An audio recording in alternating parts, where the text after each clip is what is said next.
on April 24th, 1915, that the mass killing and deportation of up to 1.5 million Armenians began at the hands of the Ottoman Empire in what is now Turkey. It was described at the time as a, quote, massacre like none other, unquote, and a, quote, massacre that changed the meaning of massacre.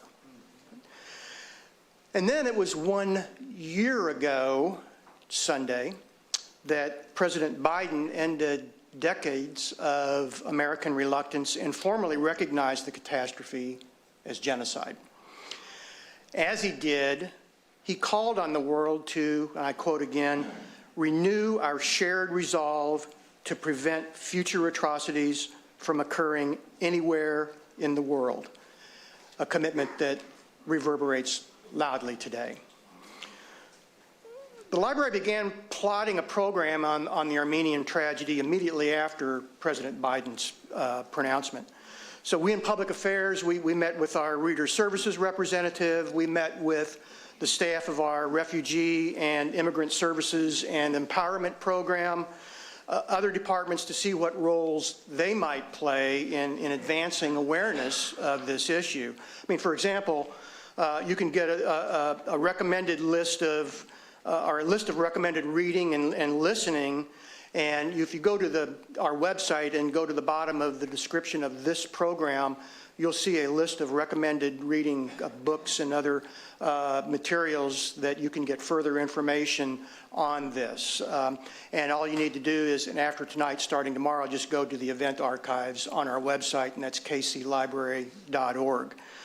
We also have the book display that you may have seen out there, and we have that courtesy of our great director of Central Library Services, Teresa Bolton. So if she's out there when you walk by, thank her.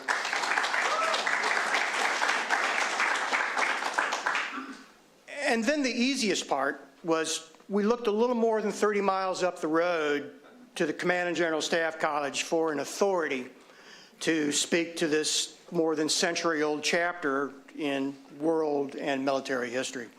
And we went to the top. David Cotter is the director of the college's Department of Military History. He's a retired Army colonel. He holds a master's degree in history, national security and strategic studies, and another in Holocaust and genocide studies. And he's active in the college's Genocide and Mass Atrocities Studies seminar. David joins us appropriately as we approach April 24th, which is now recognized as Armenian Genocide Remembrance Day. And I know we have, and we're proud to have, and we're honored to have a number of people from Kansas City's Armenian community, including a council member from the St. Garabid Armenian Church, Nick Assisian. And Nick wanted to say just a few words. Nick?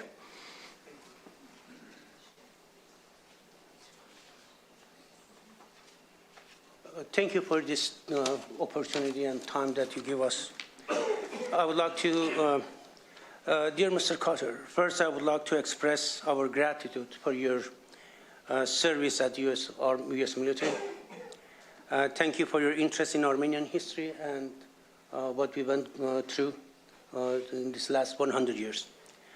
Thank you for the wonderful and informative presentation. You took us back, you will take us back to the past by educating us the real elements of this bitter historical event that has had a profound impact on our lives for more than 100 years. A crime that drew the revulsion of the entire humankind.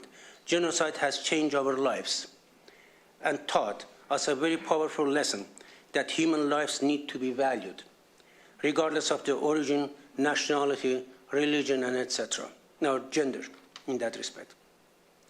On behalf of the Armenian community in Kansas and Missouri and our visiting priest, we would like to express our appreciation for your time and efforts in educating us on the unknown parts of genocide that has gone unpunished and has caused calamities all over the world. Throughout the history, humans have witnessed other massacres, genocide, like Holocaust. Let's once again remember what Hitler and when the German army was ready to attack Poland. Who remembers Armenians? Powerful writes the history. In closing, I would like to repeat what William Saroyan says, the famous Armenian-American writer. I love Armenian people, all of them. I love them because they are a part of the enormous human race, which of course I found simultaneously beautiful and vulnerable. Thank you again for your time and interest in Armenian history, and thanks a lot. Appreciate it.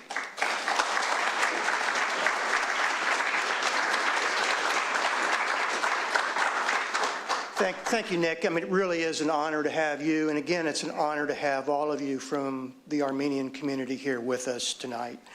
And in addition to the Command and General Staff College, I want to extend the library's gratitude to the National World War I Museum and Memorial. They're co-sponsoring this event tonight. And, you know, the Armenian genocide was carried out to some degree under the cover of World War I.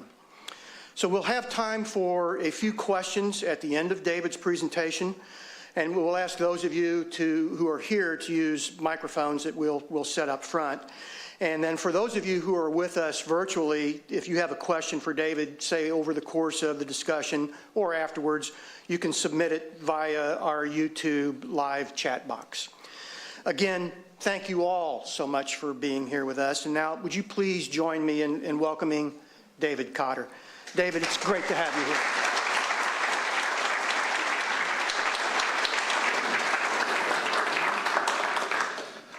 I've got some notes here because I got to take care of some housekeeping stuff up front, and then I will. I promise I'm not going to read at you for an hour. First thing I have to tell you is that this topic is unfailingly controversial and provocative. And so if that gets going during our conversation, that's fine. Let's go ahead and have a conversation about this. Second, you'll note that I've used the term genocide on this first chart and throughout this presentation, as a matter of fact. And I'll assume that the organized and orchestrated murder of the Armenian members of the Ottoman Empire is a given. And we'll discuss it as a genocide or not as we proceed. And you can help me make that judgment. I've already made my judgment. I believe it's a genocide. Third, I have to offer one bit of clarification. My area of concentration is the Holocaust. But in the study of that event, you have to study a man called Raphael Lemkin. And Raphael Lemkin is the man that coined the term genocide. It's a neologism that he came up with in the 1930s. As he was studying the Armenian massacres, so-called at the time. And he took a Greek word, genos, meaning people, and a Latin word, side, meaning to kill, not to die, but to kill. And he put those two words together and came up with genocide. Genocide was first codified in 1943. It was incorporated in the documents of the International Military Tribunal at Nuremberg, but was not one of the charges. And actually became the foundation of the United Nations resolution of 1948 that actually went into effect in 1950. And so that's how I got to start digging into the Armenian genocide as I was pursuing my PhD in this topic. And I got to know a lot about Lemkin, and by extension, an awful lot about Armenia, because that was Lemkin's laboratory, if you will. Other terms that I'm going to use this evening that could be confusing are the Ottoman Empire and Turkey. I use them interchangeably because this is a period of change for both the empire and the rising state of Turkey, which comes into play in 1922-23. And I will stipulate that the empire did not officially end until 1922, but you'll hear me use Ottoman Empire and Turkey throughout this discussion. I also use the term Anatolia, which is it's a geographical term. Many of us growing up saw it on our elementary school atlases as Asia Minor. It's that area of land that comprises most of modern-day Turkey. So that's just a couple of things to let you know where I'm coming from on this. And here are the 5 W's. I call it the Forgotten Genocide, and it's interesting because it really was not forgotten. It was a matter of great public discourse, especially in the United States, believe it or not, during the First World War. And the perpetrators of this episode were, in fact, the Ottoman Turks and other agents of the Ottoman Empire. Interestingly, one of the population groups that were the most ardent aides and abettors of the Turks were the Kurds, which may sound counterintuitive, knowing what we know today, but that's how it was. The victims were the Armenians, the Greeks, and the Assyrians primarily, Christian populations within Anatolia, Turkey, and the Greeks and the Assyrians suffered mightily, but I am going to focus today primarily on the experience of the Armenians. It happened in Anatolia, or present-day Turkey. It started on the 24th. It really predated the 24th of April, and I'll even get into the Hamidian Massacres a little bit, which were 1895-ish. It started in April of 1915, the night of 24-25 April. I remember this because one of those days is my birthday, and I won't tell you which one. Most of the Armenian intelligentsia, the professionals, they're doctors and lawyers, professionals, theologians, big leaders in business, Armenians of great influence within Turkey disappeared. And most of them were never heard from again. Most of them were murdered. It happened, and that's why the 24th of April is generally conventionally used as the commemoration date for the Armenian massacres, the Armenian genocide. What it was a mass killing. About 1.25 million Armenians. I use that number because it's about halfway between what the different groups, competing groups claim. It's very hard to nail these numbers down, as you can imagine. And I'll get into why there's some difficulty there. About 1 million Greeks and another 500,000 Assyrians were all killed under the cover of the First World War in the Ottoman Empire. The killing was, I don't have a lot of gory pictures in this because that's not part of what the message we're trying to talk about tonight. But the murders the killing was rampant, widespread. It was done in many different ways. There were executions by firing squad. There were executions by beating. There were executions by hanging, burning people alive. An approved method in some parts of the country were to throw people weighted down into rivers, and so large numbers were drowned in that way. Additionally, many were victims of death marches that came forward. And I'll give you some quotations from some Turkish officials who were complaining that not enough people died during the death marches. There was an expropriation of children. There was an expropriation of property and other wealth. And there was an attempt to eradicate whole neighborhoods. And many Armenian churches were destroyed as well. And it is the why of all that is what we're going to try to get after this evening. There are competing narratives here. This is not as black and white as the Holocaust is. And in my mind, and there may be different opinions on this as well, the Holocaust is pretty black and white, in my opinion, between the perpetrators and the victims. This is a little fuzzier, and we'll get into some of the reasons why it gets a little bit fuzzier about who the good guys and bad guys were. But there are competing narratives. The Armenians and most of the Western world are convinced that the Armenians were persecuted for who they were, not for anything that they had done, but for who they were. The Turks, on the other side of the coin, look at the Armenians and the Greeks and the Assyrians as an existential threat to the empire. And the Armenians, this is particularly true because of their close affinity to the Russians, which in the Turkish mind is the existential enemy. So these narratives are fighting back and forth. Let's talk about what this operational environment looks like in 1915. Before actually, the Ottoman Empire is decaying. Many of you know that it was referred to generally as the sick man of Europe. This was a huge empire, and it was rapidly contracting. It was in financial straits. They tried to modernize. The modernization, we'll get into that too. The modernization effort got derailed and became radicalized. Additionally, we have the increased vulnerability of the non-Muslim millets. It's interesting, under the Ottoman Empire, they had a thing called the millet system. And these were where the sub-communities, the conquered people, if you will, would be collected. This is their communities.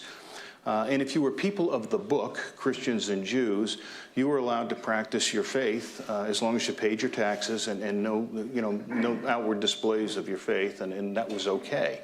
You could continue to exist. That autonomy was bought at the price of subservience to the Ottoman Porte. And the interesting thing about the Ottoman Porte is, for most of its history, the Ottoman Porte respected the millets and let them live and exist. And that invulnerability begins to evaporate in the 19th century as a function of the Tanzimat reforms, and I'll get to those a little bit. I don't keep promising I'm going to get to things. Somewhere I will. And then finally, the outbreak of World War I. They're faced with a war on two fronts, and it's clear that the Great War provided camouflage for all sorts of malfeasance, but also it allows Turkey to armor itself, if you will, against the new great game, where Russia and Britain are going to fight over who's going to control Anatolia. And so that's kind of the operational environment there. And that, of course, increases the paranoia in the port. So who are the Ottoman Turks?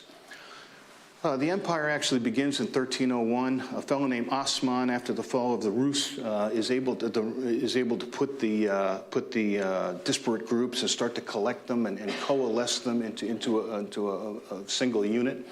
And that's in Anatolia. And then from 1301 to the mid-15th century, the empire begins to grow.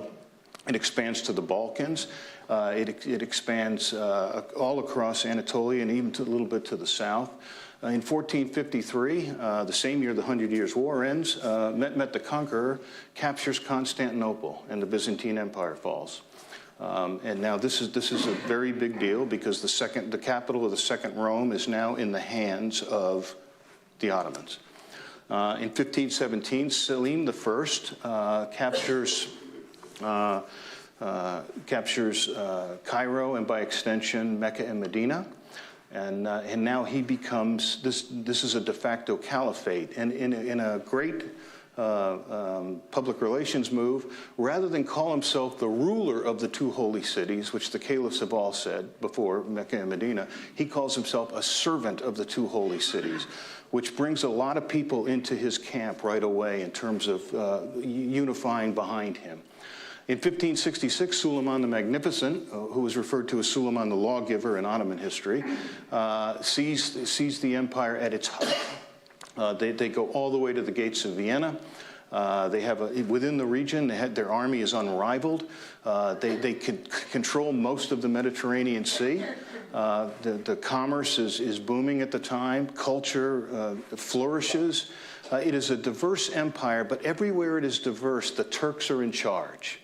And they do a lot of transplanting of people. They move a lot of folks around to make sure that the Turkish hegemony remains intact. It's very artfully done. They have a formulaic way of running things. They have a fighting season, and then the intent is to get everybody home in time for the harvesting season. And it works very well throughout the 17th century. It begins to, in the 16th century, begins to start to decline, especially relative to the Western powers, who are getting bigger and better ships, bigger and better armies, and you get the idea. And it's more modern. The Western power is more modern power at the time. In the 19th century, the Tanzimat reforms come in. The reason this is important is because it's going to flavor everything that we're going to see later on. The Tanzimat reforms were a response to the West. In other words, the West is passing us, so we've got to modernize. And so this attempt to modernize starts to take off. There's intent to increase civil rights for all the groups in the empire, not just the Turks. And what happens is, as a reaction to that among the Turks, and they become radicalized. They don't want these other groups growing in power. This belongs to the Turks. This is our empire, and we don't want them taking over. And so the period that begins the birth of their constitutional era and the increase in civil rights, et cetera, also sees a growing Islamism and Turkish nationalism. Okay, and then and finally in 1908, the rise of the Young Turks, and this is when a number of European-educated young intellectuals and military officers basically overthrow the Sultan, and so that's kind of where we go to the front door of World War I, if you will. This is the maximum extent of the empire. You can see they've got the Maghreb, they've got all of Egypt. They spread all the way over to the Caspian Sea, and then, as you can see, to the gates of Vienna, as we talked about. And this was key also, the fact that they did control Mecca and Medina, which was the validation of the title of caliph. The Armenians have been around for a really long time, well before the Turks in Anatolia. The Armenians became Christianized and claim in many areas that they're the first nation to organize under the Christian church, nation, if you will, or national identity to unite under the church. After Constantinople, the Armenians became a millet, one of the people of the book, millets, under the Ottoman Empire, and they enjoyed that second-class citizenship, but guaranteed second-class citizenship, until the Tanzimat began to upset and reverse those things. Remember, we talked about that increased vulnerability earlier. The Armenians, this is interesting. The Armenians, the Ottoman Empire was largely agrarian, agricultural, and the Armenians were barred from that in many parts of Anatolia. They're not allowed to do that because that's Turkish business. So they were forced into other businesses. They were forced into commerce and banking and other things that the Turks didn't want to do. And they end up doing pretty well. And you know, success is not going to go unrewarded. It's interesting, too. And history does rhyme here, that their ethno-religious identification combines with their business success, and they end up being, Donald Bloxham is a famous historian of this period, calls the Armenians are referred to as the Jews of the Orient. And at the same time, the Armenians are getting an additional power and financial strength, and their influence is increasing. And they're calling this the Armenian Renaissance. This is our time. We can rise. And the Turks don't like it. And the resentment really begins to increase, especially among the Turks who are undergoing at this time, as the Armenians are rising, the Turks are going through a series of bad harvests and other economic woes. And so as the Armenians are rising in relative wealth and influence, the Turks are dropping in relative wealth and influence. And so here's our map of how we get to the Aghet, the catastrophe. I'm sure I mispronounced that. But we're going to start with the reign of Sultan Abdul Hamid. We'll talk about the Hamidian Massacres briefly. This was one of the first mass reactions to Armenian people not behaving the way they were supposed to, not staying down in their little neighborhoods. And some 200,000 Armenians were killed in the decade of, well, about 1894, 1896, that period. Then we're going to move to the Revolt of the Young Turks, which unseats Abdul Hamid and puts in a much more pliable Mehmed V. Then the Young Turks, I should tell you, are again, I think I told you, they're sort of children of the Enlightenment. They've been educated, many of them were educated in the West, and the ideas of nationalism and national identity are all very strong in these people at this point. The Balkan Wars are, I don't know how to say this any better, it's a complete and total disaster for the Turks. I mean, it's just defeat all across the board. And at that point, one faction of the Young Turks comes to power, and they're called the Committee of Union and Progress. And we're going to talk about the rule of the three Pashas here. I'll get to that in a couple of minutes. But the three Pashas, this is a very extreme Islamist and Turco-nationalist group of people, and they are able to cement power as a function of the failures during the Balkan Wars. And then Turkey goes into World War I. So as we walk down this map here a little bit, Abdul Hamid, he takes over in 1876. He starts a war with Russia and loses. And then the Armenian question pops up coming out of the Berlin Conference. Then he gets into a war with Greece and he wins that. He starts a constitution in 1876, but quickly figures out that the people that matter to him, his fellow Turks, don't like it, so he suspends it less than 2 years later. He absolutely rejects the modernizing influences of the Tanzimat and embraces this idea of pan-Islamism. So he wants to unite the Muslim components of his empire, all under Turkish rule, mind you, but he wants to unite them against these other elements. And this is his way of trying to step on the Armenian Renaissance. He believed that the Armenians were, instrumental in the endless persecutions of the Christian West. And I'm going to lay out a little bit of the Armenian question here in a minute, and you'll see what I mean by that. I already talked about Hamidian Massacres, and he ends up being thrown out of office in 1909. So what is the Armenian question? The Armenian question is a lot of things. The big thing about the Armenian question for the Turks is coming out of the Berlin Conference following the Turco-Russian War was this idea that the Armenians and the Greeks and the Assyrians are being abused by these Turks. And the Western governments are leaning they're getting involved in Ottoman business to try to help the Armenians, and the Turks don't like it at all, and they push back mightily on this. This is a cause of incredible resentment and friction that these Westerners have the audacity to come in here and tell us how to run our country.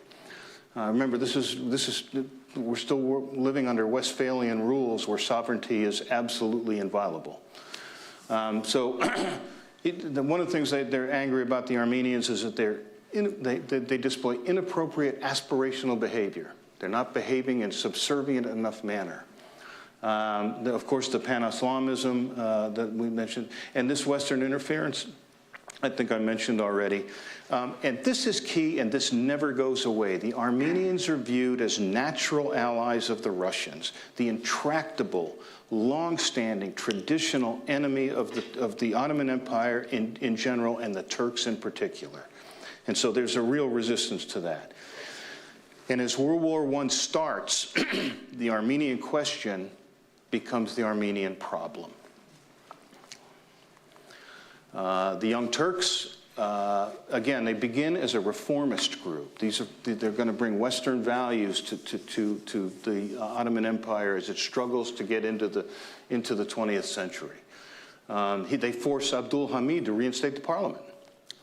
Then they end up getting rid of Abdul Hamid. They really wanted this representative constitutional government. That's what they were looking for. That's what they had seen when they went to the universities in Paris and Berlin and London, et cetera. There was this one little group, this one kernel of ultranationalists in there, the Committee of Union and Progress, the Ittihadists, and their platform is one of Turkish nationalism, Turkification, and they would leverage Islamism to their advantage.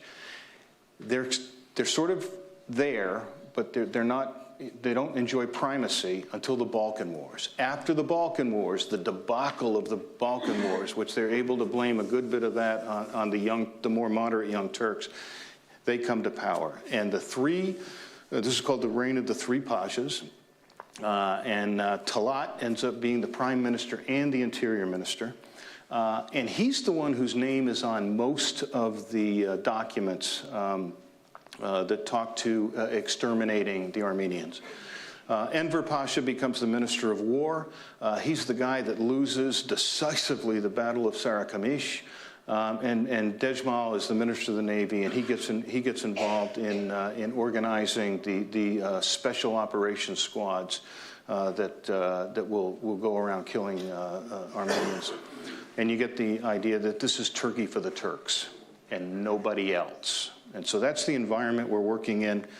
And here's the timeline, just to recap some of this stuff and then take us into World War I. The Hamidian Massacres, the Adana Massacres. This is another series of violent events that happened in Adana. In July 1914, the war begins. Germany basically has to drag the Ottoman Empire into the war. They do it with this, they get a cruiser to get fired upon. They actually do the firing, but it gets the Turks involved. In 1914, Enver wants to go north and attack the Russians. He does that. And he just gets, the technical term for that is schwacked. It was just schwacked. It was a terrible defeat. And in full transparency, what he was able to do was capture some Armenians that were in the Russian army. Okay, so there is, remember I told you it was a little bit gray, a little bit fuzzy? So that's where some of the fuzziness comes in. And I'll show you some more of that a little bit later. In February of 15, after Sarikamish, the non-Muslim soldiers, especially the Armenians, are disarmed. And then they're put in penal battalions and basically worked to death. The siege of Van out in the east takes place, and ethnic cleansing of the Bialets happens, the counties and regions out there. Again, we've already talked about 23, 24, 25 April. That's when the intelligentsia is removed and disappeared, to use a 21st century term. And then the systematic deportations. And the bumper sticker for that is they can live in the desert but nowhere else. And Sunni's book is out there for you to look at if you'd like. And that's the title of Ronald Sunni's book. So Turkey goes into World War I, and that's the Gurban incident, of course, that gets them in there.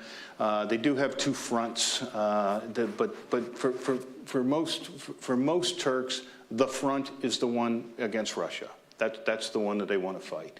Gallipoli is very interesting because they finally win something in Gallipoli. They get a victory, and they use that victory to open up the doors to significantly increased mass murder. Hey, we won, now we can do what we want. And they see this as the solution to the Armenian question. There are a number of folks and books out there that talk to Armenian complicity with Russia. So Russia promises Armenian independence. These documents all exist, and they are genuine. And that they had brought their own spies in to influence inside of the empire. You get the idea. They're promising them a state of their own after the fact.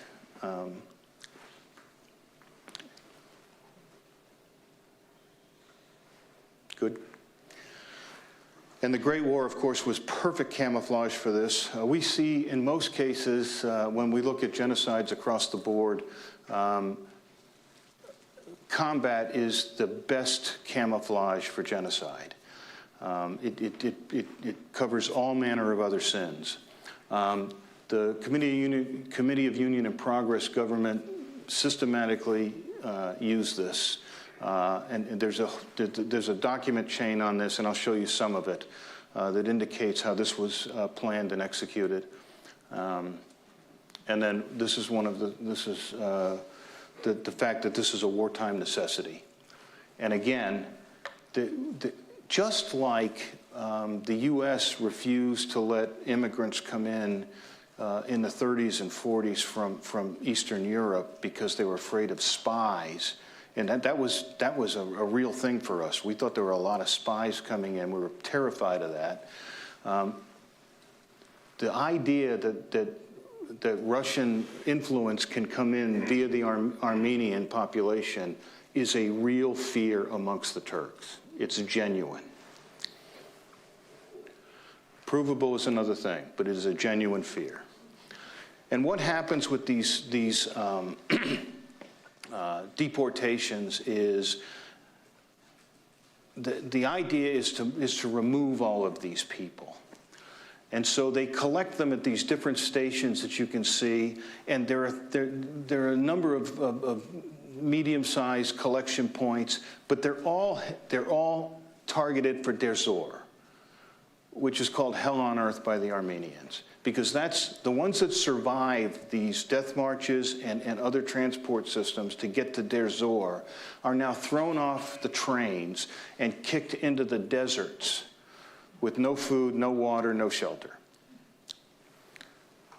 And that's where Ronald Sunni gets his title, "They can live in the desert and nowhere else." So is this a massacre or is this genocide? This is my opinion.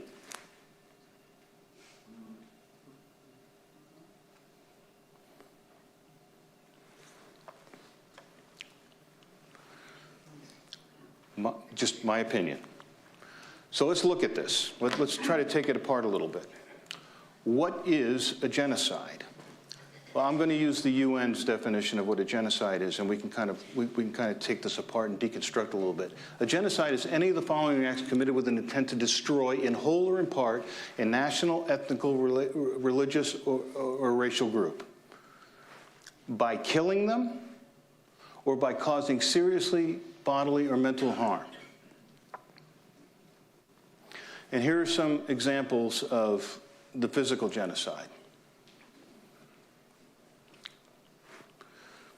There were a number of incidents of entire towns and villages, and in some cases small cities, being emptied of their populations. Disarming members of the Turkish army, I already mentioned that, and then they were put into labor battalions and worked to death. And that comes from Henry Morgenthau, Sr. He is the father of the Morgenthau that's going to be FDR's Secretary of the Treasury, who ends up being the conduit of information on the Holocaust during the Second World War, because he's the only Jewish member of Roosevelt's cabinet. And then, of course, organized executions. If you're a military-age male, in any genocide, you're the most vulnerable target there is. And in Armenia, if you were an Armenian military-age male, your life expectancy was pretty slim.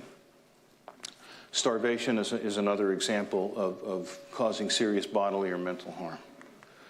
The UN genocide definition continues, deliberately inflicting on the group conditions of life calculated to bring about its physical destruction in whole or in part. That gets real tricky, in whole or in part. Where's that line? We don't have to mess with that here. 1.25 million is over the line. So deportations, this is when you, in 1915, they put this Takir law in. Again, I'm sure I butchered that, which is a temporary law of deportation, which was what the legal instrument used to move folks out of their homes and move them down to Der Zor.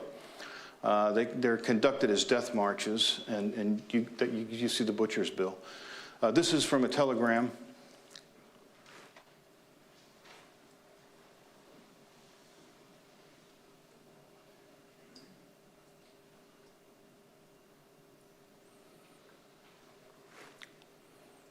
So 10% of them lived, and we're working hard to fix that. That's what he's telling and he works directly for Talat. You'll remember Talat Pasha was the prime minister and minister of the interior. So cultural genocide, going to change the flavor of this a little bit. This is not part of the UN definition, but cultural genocide is not murdering people, it's murder a people. To murder a people, to get rid of a people. And the way they went about this was they destroyed all sorts of Armenian churches, monuments, etc. And even today, there are comparatively few left standing. Armenian cemeteries were plowed over, and then they grew crops upon them. Entire neighborhoods removed. Women and children were abducted and forcibly converted or Turkified. Generally speaking, the women had the option of converting or dying. There was a lot of sexual bondage going on here, especially amongst the Kurds, and widespread expropriation of wealth. One of the ways genocides are funded is by the money of the victims, the money and other wealth of the victims. Some of the Turkish perspectives that we have to consider as we look at this is, remember this Russia as an existential threat cannot be overstated. And they're so sick of hearing about suffering Christianity. They're just tired of it. They want Turkey for the Turks, and your other Western arguments, Armenian question, Berlin Conference, we don't want to hear much of that anymore. Increasingly vociferous demands of the Armenians they find grating and irritating. This relative economic prosperity is seen to have been acquired on the backs of the Turks. The Turks are suffering. That's how the Armenians got wealthy. And that does rhyme with some of the arguments you heard in the 1930s in Germany. DNBI is the disease non-battle injury. This is the non-combat death count, if you will. And the Turkish non-battle death count exceeds the number of Armenians that died. Therefore, it's logical that they lost that many people, according to Professor Atayov. The Ottoman state, this is the official line from the Ottoman state, assured that the religious and civil autonomy of all non-Muslims, it's assured. And that was in 1915, they were saying that. And this is a solution to the Armenian question. And again, it's not a genocide, but it's an event of the First World War, and only one instance of many of mass killing. So this is from a document that came out of the Turkish government, and I highlighted some stuff in red to get to the idea of intent. To be able to meet the definitional threshold of genocide, you have to prove intent. That's why you see so many convictions in cases of mass atrocity. Many convictions are achieved for crimes against humanity, or crimes against peace, or war crimes. There are very relatively few convictions for genocide.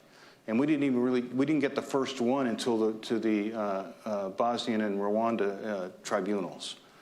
So it's a really hard thing to prove intent. But when you look at the Ten Commandments, it's pretty clear that there's an intent to wipe them out. There's an intent to provoke organized massacres. There's an intent to exterminate all males. We're going to kill off in an appropriate manner all the Armenians in the army. And we want to keep all these things secret. Okay. I don't know if I brought it. No, I didn't bring a copy of that with me, but that source is readily available online if you're interested. So, massacre or genocide. I looked up what a massacre was because I wasn't sure. I'm pretty sure I know what genocide is. And it fits both, in my opinion. You might have a different way of looking at it. We can go back at. We can come back and talk about that if you'd like. A couple of postscripts for you. I think I told you up front that I thought it was a genocide. The three Pashas. Operation Nemesis was something undertaken by Dashnak, which is it was an Armenian group of folks that were going to go make stuff right after the war. Talat was assassinated in Berlin. Kemal was assassinated in 1922, a year later. And Enver Pasha was killed during a cavalry battle. And the stories on that vary from he was at the head of the formation waving his sword into the machine guns to he was hiding on the second floor of a house and they found him and bayoneted him. I don't know what the truth is. I do know that he died in that battle. So all three of the Pashas had met an inglorious end, if you will. Right after the war, there were some significant trials and a lot of convictions of members of the CUP and other members of the Ottoman government for what they did. One of the things that happened was Morgenthau and many others, journalists, kept pretty good records of what was happening in Turkey. That's why we have so much photographic and documentary evidence of what happened during that period. Many were charged. Many of them were tried and convicted. But this all predated anything. International law was born in 1946 at the IMT, the International Military Tribunal. That's when the first time when international law was actually codified. So there was no way to take these folks to anything like today's International Criminal Court. But many of them were sentenced in absentia. And in 1923, when Turkey became a nation, all of these criminals were exonerated. Recognition of the events, it's in the news all the time. You hear about it all the time. Cyprus was the first one to bring it to in 1975, the first country. Everyone was afraid to do it because of the NATO connection. And Pope Francis has actually extended recognition in 2015. And as Steve pointed out at the start of our evening tonight, President Biden a year ago did the same thing. So here are some judgments. President Erdogan says that this is an unacceptable besmirching of the Turkish reputation. But I gave you some of the Turkish perspectives. They have a very different way of looking at this. The International Association of Genocide Scholars reaffirms that it meets the... One of the arguments that you'll hear on occasion is that if genocide became codified in 1948 by the United Nations, how can you call this a genocide? And I'm not telling you from a legal perspective that it's a genocide. I'm telling you from a moral, ethical, historical point of view that it meets the criteria of genocide. Was this a laboratory for the Nazis? A lot of folks think that's the case.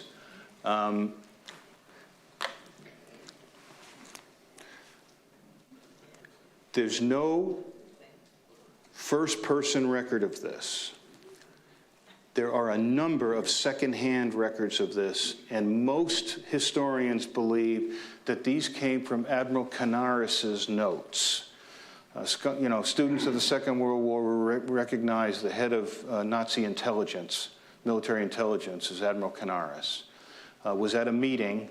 Hitler gave a speech at the Obersalzberg down by his Berghof in the mountains just before the invasion of Poland. And in that speech, he's made a number of statements in that speech.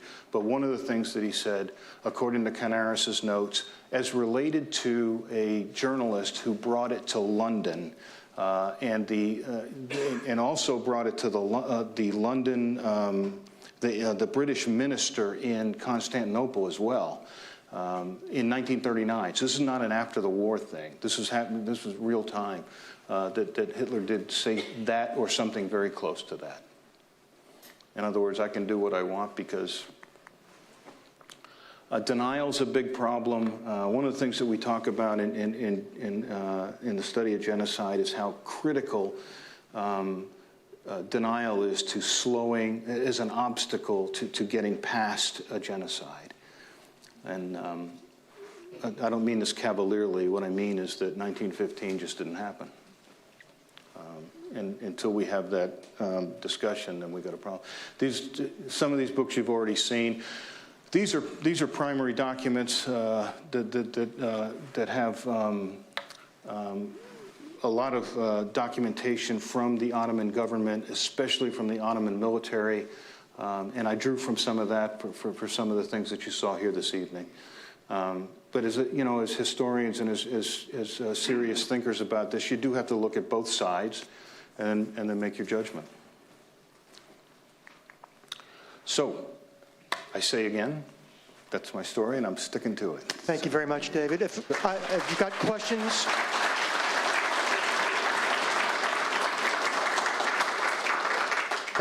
we've got two microphones to the front here, and we would ask you to use those because we have an audience watching at home via the live stream. Thank you very much. And I need to express my sympathy to all the Armenian community here and everywhere. And I want to start with that. No criminal, only criminals only will deny such crime like that. But I am wondering about what is behind the selective view. For example, we know the history is written by the winner.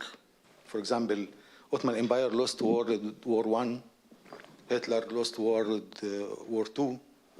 So they became the bad guys in the world. And nobody talk about Native American genocide. Nobody talk about how England and France treated the country they occupied in Asia and Africa. For example, we started about President Biden. He said his goal to prevent such genocide in future, while his government supported another genocide in Palestine now. And at least Armenia now is a state. They can talk about themselves, they can defend themselves. But Native American doesn't have state. Palestine doesn't have a state yet. So every empire in the history has backyard. For example, in America, we consider the South America as our backyard. That's why we refused when Soviet Union tried to put their muscles in Cuba in '60. We fight about that. We didn't accept it, and we almost got to World War III. But now, we try to do the same thing with Russia in Ukraine. We try to extend our power to the border of Russia. And I believe that's the same thing happened with Ottoman Empire. I believe England and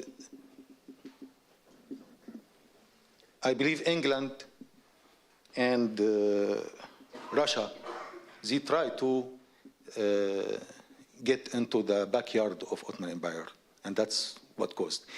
So it seemed like when the two empires fight together, they don't care about the small countries. Like America and Russia, they don't care about Ukraine. Russia and Ottoman Empire, they don't care about Armenian. And they pay the price, of course. I'm sorry to interrupt. Do you have a question? Yes, sir. For David? Okay, thank you. Yes. My last thing I want to say to compare between Spain and Turkey. I visited Spain and I visited Turkey. Because you said about Turkey, they were very tired of non-Muslim and special Christianity, and they are tired of that. They are suffered about Christian, and they don't want to hear about them. You know, Spain was Islamic State for 800 years. But now, if you will visit Spain, you will not find anything about Muslims now. They were wiped off the country. But if you visit Turkey now, you will see actually Christian community, you will see Jewish community. So from this comparing, I feel like I can say that. Thank you, sir. That is not correct. That is not correct. That's I think you raised some excellent points. I can't talk to all the other. You said the United States committed a genocide. We're working hard to get into that and to get through that. We talk about Native American genocides. In my classes, I talk about that at length. Those get very emotional because the Army has 14 battle streamers on its flag from the Indian Wars. So there's a lot of friction and tension on that, but the conversations are happening. It's not something being swept under a rug. And what I was trying to talk about this evening was an event in isolation, which is this idea of what happened in the Ottoman Empire as it was turning into Turkey during World War I, and what happened to the Armenian community there. And 1.25 million is the number most scholars conventionally accept, is a significant number of people to be killed in the conduct of a war when they were almost exclusively non-combatants. So that's what I was trying to keep it limited to that. But you bring up a lot of great points that we are all, I think the world is trying to look into a lot of these things. So. Could you elaborate on the Kurdish angle and involvement here? It's not much secret that the Kurds and Turks are not friends now, probably not then either. So what was behind their motivation or for their involvement in the massacre? It's interesting. It's a great question. I appreciate that. The Kurds are were useful, useful agents of the Turks at this time because they had no love for the Armenians either. They had no love for, well, they didn't really have any love for anybody at the time. Well, no, they were a beleaguered population. That's why. You know, Scotty put the shields up kind of thing. And so when the Turks offered them this opportunity, they jumped on it, and they were able to make money in the deal, and they were able to eradicate what they perceived to be an enemy. As soon as the war was over, and during the Turkish civil war that happened afterwards, the Kurds were slaughtered. And to the best of my knowledge, that's kind of continuing today. So. The stance of the modern Turkish government, what do they say happened? Do they admit that Armenians were depopulated, or is nothing at all happened?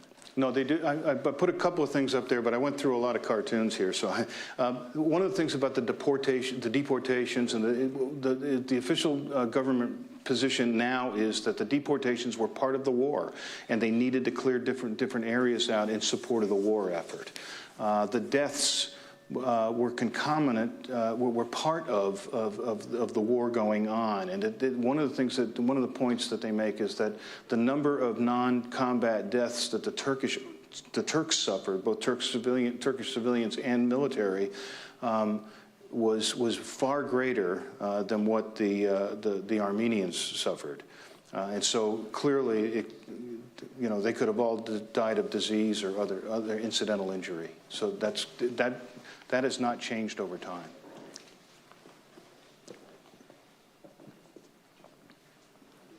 You want to go first?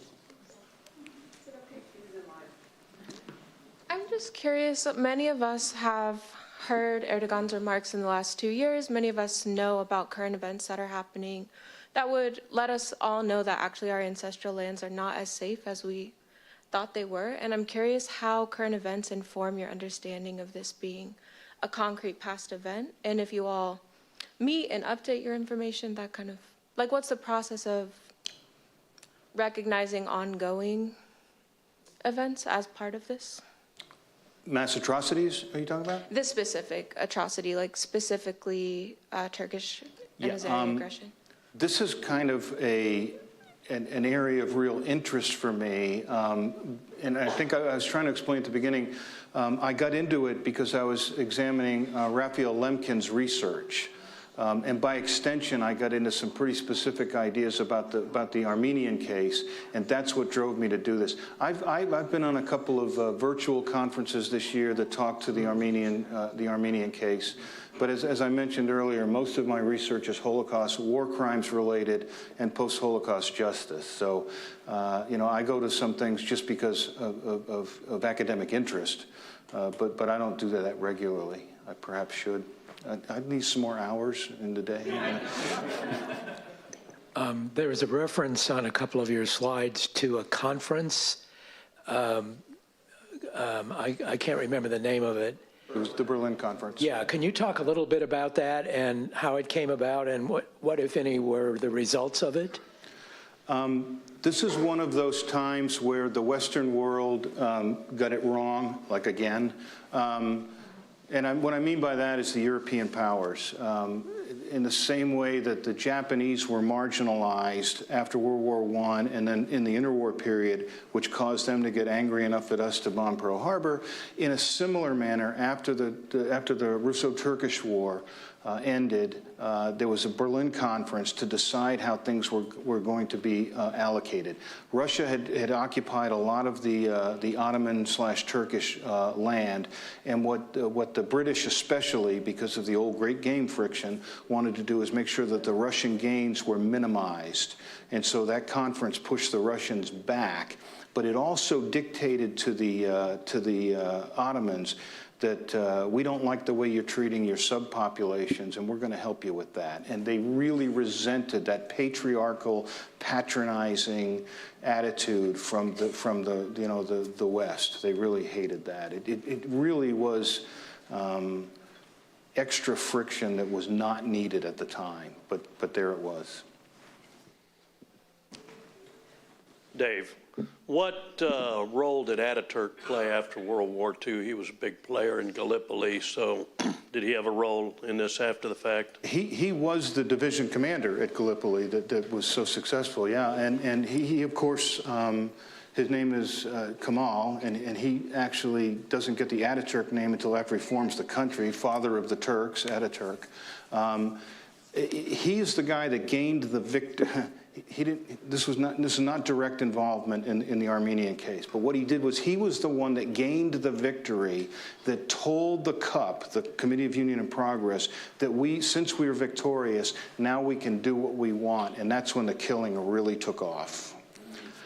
So that was, the conditions were set by that victory, as I understand it. So we've hit 7 o'clock. What do we have? Do we have 2 questions here? Let's do these 2 questions and we'll call it an evening. Thank you. Thank you, Doctor. Among the reasons that you mentioned, looking from the Turkish side or Ottoman Empire for the genocide, one was because of Russia, because they were thinking that Russia is supporting, and you also mentioned about, the Armenians were educated, they were in commerce, they were rich, I wonder how much religion, the fact that the Armenians were Christian, had an effect in that genocide, because we as an Armenians, I remember my parents, always telling me the genocide was because we were Christians, not because we were wealthy, not because, considering that Greeks and Assyrians were also massacred.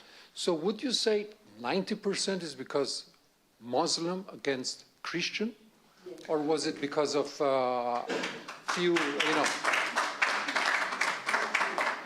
The ethno-religious element can't be understated. I'm not sure what 90% means, but at the end of the day, it was part of the identification. These are the folks that are financially successful, they're the wrong faith, and they're living in the wrong place. They're living in our house. These are all the things that were driving. The Turks wanted Turkey for the Turks, and it was also an Islamist movement. So they wanted an Islamic Turkish state. And the Armenians don't fit anywhere into that equation. So if I didn't make that clear, then that's bad on me. But religion was huge, and I package it as ethno-religious in the charts. Yeah. I can't express enough, thank you. I'm Armenian descendant, one that survived this Deir Zor. And my son here, we cannot forget the Armenian genocide. And we appreciate your clarification to separate between religion and political, economical fight. And other question is, I wanted to make an observation and clarification.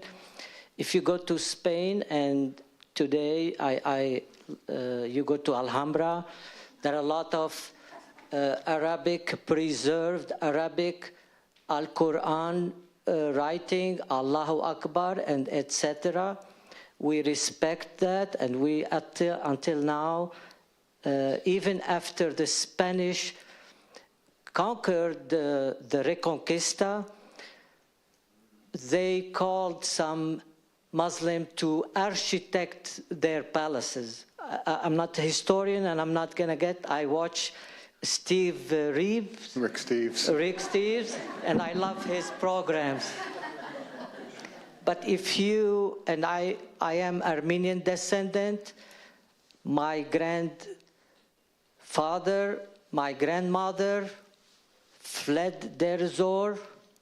The brother of my grandpa was put in a water well, when he was a baby, to be hidden with dead bodies in the well. And he stayed a week there, and then because of the smell of the dead bodies, someone found him as a baby, and they took him to Lebanon, where I am Lebanese born. There are a lot of stories, and I'm not going to extend to this, But just to complete my clarification, today, as you mentioned, and we appreciate all your clarification, churches, all churches are being transformed in destroyed, not able to reform, not able. That is not correct, and just want to make this observation, clarification. Thank you so much. Thank you very much for your time and attention, ladies and gentlemen. It's been my David, honor. thank you. Thank you all very much.